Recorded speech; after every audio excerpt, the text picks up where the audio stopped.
లేదు, పారదర్శకమైన విచారణ చేస్తాం, బాధ్యులైన వాళ్ళందరినీ శిక్షిస్తాం. ఎందుకంటే మనం ఇక్కడ కూర్చున్నప్పుడు ఒకలాగా అనిపిస్తుంది, విచారణ చేసినప్పుడు ఇంకా విస్తుగొల్పే విషయాలు కూడా బయటకు రావాల్సి ఉంటుంది. కాబట్టి ప్రాపర్ ఎంక్వైరీ చేసిన తర్వాతనే ఎవరి మీద అయినా చర్యలు తీసుకుంటాం.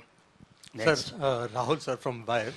సార్ మీరు అన్నారు ఈ 9 సంవత్సరాల్లో తెలంగాణలో ఒక సాంస్కృతిక దాడి విధ్వంసం జరిగిందన్నారు. మనం ఈ 9 సంవత్సరాల్లో ఒక తెలంగాణ కోణంలో ప్రపంచ తెలుగు మహాసభలు జరుపుకున్నాం.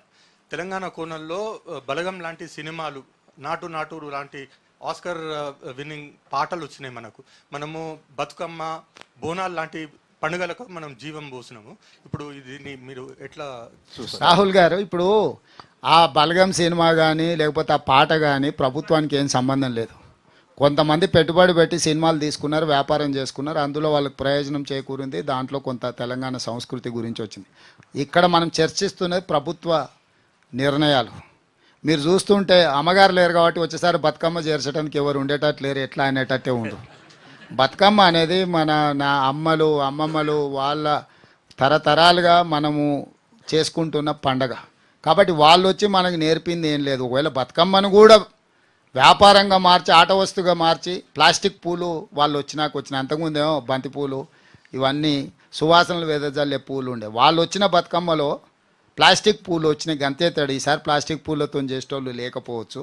కాబట్టి ఖచ్చితంగా ఆ సాంప్రదాయం కొనసాగుతూనే ఉంది. బతుకమ్మలు, బోనాలు ఎవరు ఉన్నా ఎవరు లేకపోయినా తరతరాలుగా కొనసాగుతూనే ఉంటుంది. Next sir Sadiq, big TV. Sir, గత ప్రభుత్వంలో అనేక జీవోలు, వేల కొద్ది జీవోలు అన్నీ కూడా అసలు దాచిపెట్టడం జరిగింది. ప్రజా పరిపాలన కూడా జీవోలు దాచిపెడుతున్న పరిస్థితి ఉంది. మీరేమన్నా దాన్ని మార్చే అవకాశాలు ఉన్నాయి? లేదు, ఈ మధ్యలో నా దృష్టికి వచ్చింది. మా చీఫ్ సెక్రటరీని వాళ్ళని అడిగినాము. పూర్తి స్థాయిలో ఏ జీవోలైనా మనకేం దాచిపెట్టే అవసరమే లేదు. ఎందుకంటే దాచిపెట్టే అవసరం కానీ మూసిపెట్టే పనులు కానీ మేము చెయ్యం. ఏది చేసినా మీకు అందరికి తెలిసేటట్టుగానే చేస్తాము. తొందరలోనే సమాచార హక్కు కమిషనర్లను కూడా నియామకం చేపడతాం. దాన్ని నిర్వీర్యం చేసిండ్రు. వాటిని కూడా ఇప్పుడు ఎలక్షన్ కోడ్ ఇవన్నీ అయిపోతానే సమాచార హక్కు కమిషనర్లను కూడా నియామకం చేపడతాం. ప్రభుత్వం తీసుకునే నిర్ణయాలు అన్నీ కూడా ప్రజలకు అందుబాటులో పెడతాం. Hello sir, Krishnaveni TV5. రాబోయే కాలాల్లో కరెంటు, ఇంకా తాగునీరు, సాగునీరు రెస్ట్రిక్షన్ వస్తుందని ప్రతిపక్షాలు అంటున్నాయి. నిజంగానే ఆ పరిస్థితి ఉంటుందా? ఎప్పుడైనా అవసరాలు పెరిగినా కొద్దీ, అందులోని పోయినసారి వర్షాలు తక్కువ పడడం వల్ల గ్రౌండ్ వాటర్ పడిపోయింది, కరువు పరిస్థితులు నెలకొన్నాయి. గత ప్రభుత్వం నిర్లక్ష్యం వహించడం వల్ల మనకు ఉండాల్సిన రిజర్వాయర్లలో కూడా నీటిని మెయింటైన్ చేయలేదు. పవర్ జనరేషన్ కోసం వదిలేసి గాలికి వదిలేసిండ్రు. పక్క రాష్ట్రం తరలించకపోతుంటే కూడా తాగునీటి అవసరాలను దృష్టిలో పెట్టుకొని నియంత్రించే పని చేయలేదు. ఇవన్నీ అంటే అతలాకుతలం, చిన్న భిన్నం చేసిరు పరిపాలన. వచ్చేవాడికి ఏది ఎక్కడుందో కూడా ముందే అర్థమైనట్టు పోతున్నామని, వచ్చేవాడికి ఏది మిగలొద్దు అనే ఒక అరాచకం కనిపించింది.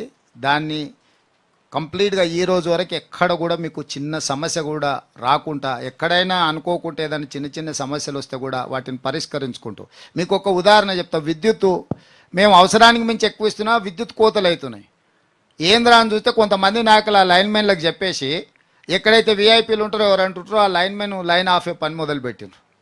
అందుకే ఎవడు ఆపితే వాడు కారణం లేకుండా ఆపితే ఉద్యోగం కూడా వీకుర్రు అని చెప్పిన తర్వాత కొంతమందిని వీకినాక కొంత